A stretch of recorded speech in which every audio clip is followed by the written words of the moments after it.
This one's a Crf250r. It's a 2010, and it just needs basic maintenance, a go over, all the basic stuff like the valve clearances, the oil, the gases, most definitely shit. Coolant's good. That's always good to check, especially because they said they bent the radiator, so I just want to make sure it's not leaking anywhere. You can see it's holding coolant just fine, so that's great. Obviously, I'll keep an eye on that once I get it running and stuff like that. So if we come over to this side, you got the crank gear that we're spinning here, and you could use an Allen. It's like an 8, you can see, and it goes right into that crank gear right there.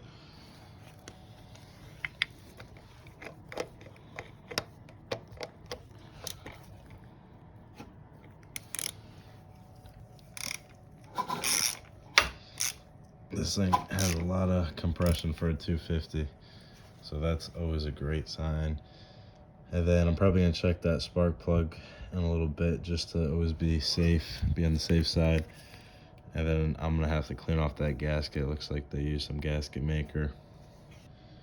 And then this was a little difficult to come off. It was on there, it was almost seized on there, so I had to break out the torch. And then what I did was I used one of those Allens right there, put it in, and then tapped it a little bit, tapped it lightly, so I wouldn't strip it or anything, and it came out good. Marks are lined up, so that means we're at top of that center, and we could go ahead and measure our clearances. All right, so we're doing the timing on this, and you can see that line is lined up, and then that line right there is, if you can see that down here, is lined up to the valve cover. And then you go and check this line. Those are lined up. That's where it should be. So I measured the clearances already. I'm gonna show you guys what I got for measurements.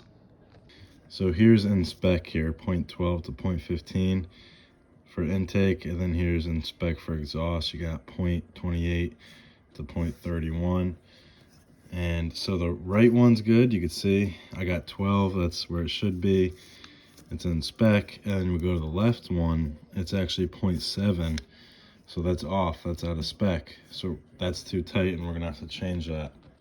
And then we go over to the exhaust. You can see that the right side is too tight and the left is perfect. It's in spec. You can see it's 0.30, right where it should be. Any one of these numbers is good. But you can see the right one, it's a little under, it's 0.25. So we're gonna change that. And pretty much what this is going to do is make it easier to start, because the clearances are tight. That when the clearances are tight, it's harder to start a bike, and actually it runs more rough. So it's gonna be easier to start, it's gonna run better. And then another thing that the guy said is that it had a high idle. It should fix that problem as well, and it's not going to have any backfiring or anything like that. You can see I got the tensioner out, and the next step for me is going to be taking off these cam journals at the top here, what holds in the cam, and then taking the cam and the chain out.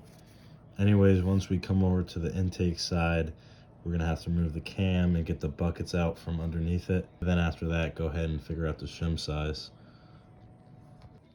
So looking at this camshaft, it actually looks really good compared to some of the others I've seen. So I'm wondering if it could have been replaced. So I'm wondering if it was replaced at one point, because you can see there's not a lot of wear marks there or any sign of like really bad wear. But when we come over to the head here, you can see we got a good amount of wear on those journals.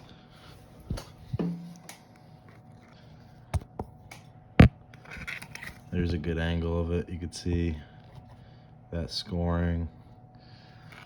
And yeah, that's just from years and years of wear. And so we're gonna go ahead and take that left bucket out because that was the tight one.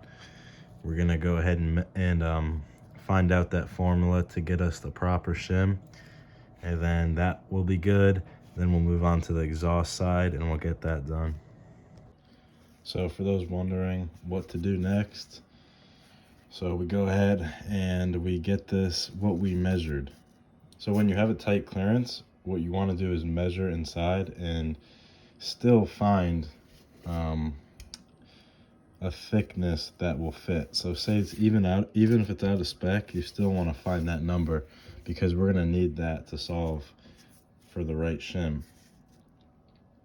So what you're going to do is you're going to take that measurement that you measured, which is 0.7, and then you're going to minus that from the desired clearance, which is any number you want. You could go to 13, you could go to 14.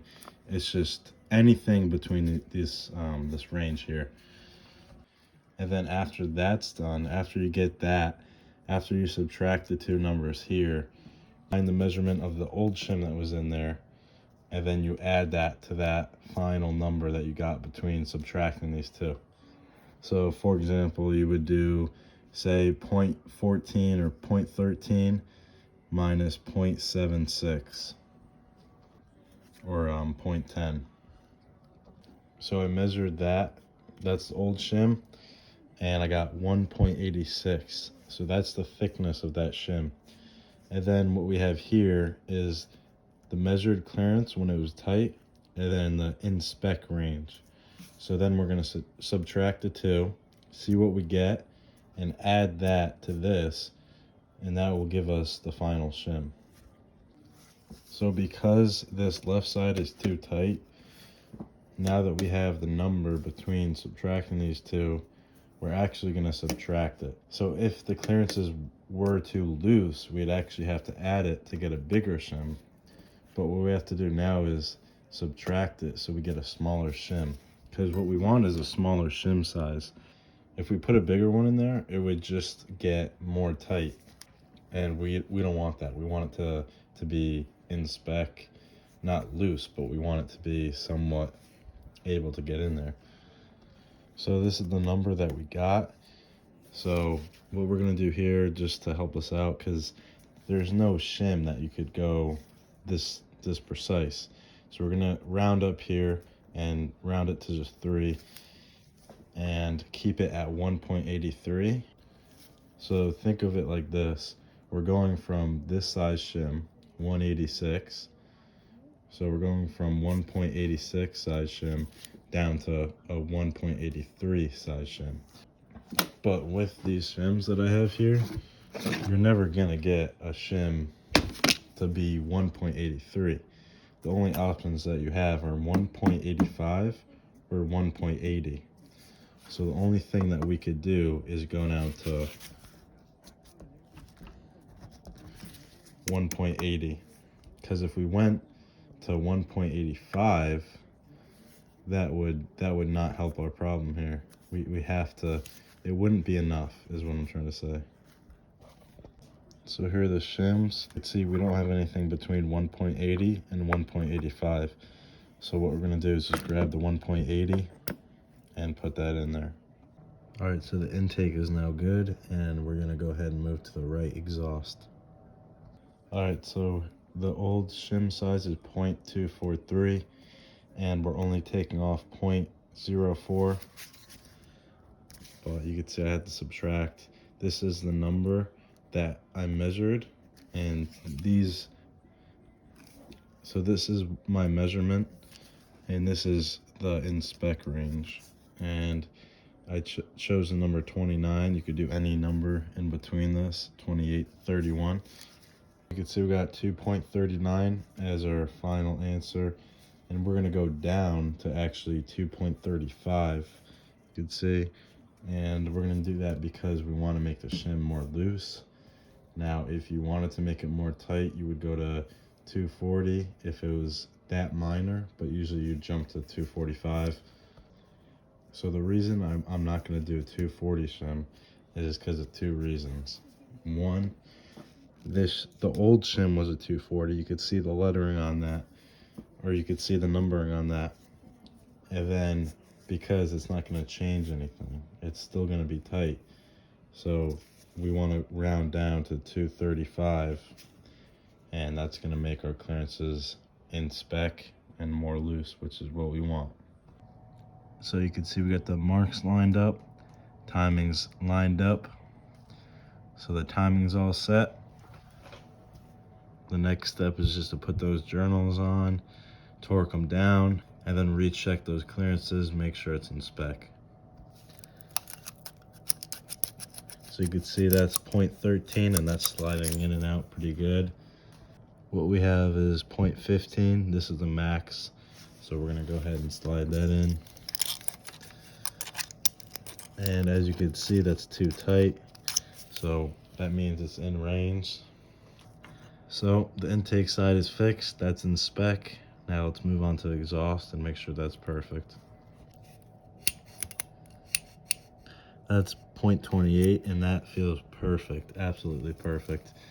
My guess is the 0.30 probably won't fit in there, but we're gonna go ahead and try it anyway. Wow, yep, so it's a little tight, which is fine. As long as we got that 0.28 in there, we're all good. So there you have it, guys. Valve clearance job. It's all set. It's in spec now. The timing's good. So the last step is to put that tensioner back in. I drained the engine oil and that was completely black. So the next step is to drain that transmission oil, which is down there. And what we're gonna do is add new oil to both sides and get new gas for this thing, fire it up, and hope everything goes well. So I'm draining the transmission oil. Looks pretty bad, and found some metal pieces, some big metal pieces too, so hopefully everything in the transmission is all right. You can see that there's some tiny pieces, but we're gonna go ahead and check this oil filter as well and just make sure nothing's in there. All right, so it doesn't look too bad. That's a spring that just fell out. I'll put that right there. You can see, I mean, it's definitely hasn't been changed in a while, especially that oil looks pretty bad. I'm gonna make sure this guy gets a new oil filter. He's gonna get new oil. Definitely 100% needed it. And I really hope that transmission is all right and we could actually shift through all the gears here and have no problems. So a few things we have to get is this oil filter. Obviously we got to get a valve cover gasket, and that should be it because I have a bunch of oil here already. And yeah, we're just gonna hope for the best with that transmission. If anyone in the comments actually can tell me if that much metal in the transmission is normal, because I'm not sure if it's something that could be caused by normal grinding from shifting or what the problem is. But if you guys know in the comments, drop it down below. Let me know if that much oil, or let me know if that much metal that you saw on this bolt that I took off is normal, or on my gloves. If it's a bigger problem, you know, definitely let me know in the comments so I could figure out what's happening here.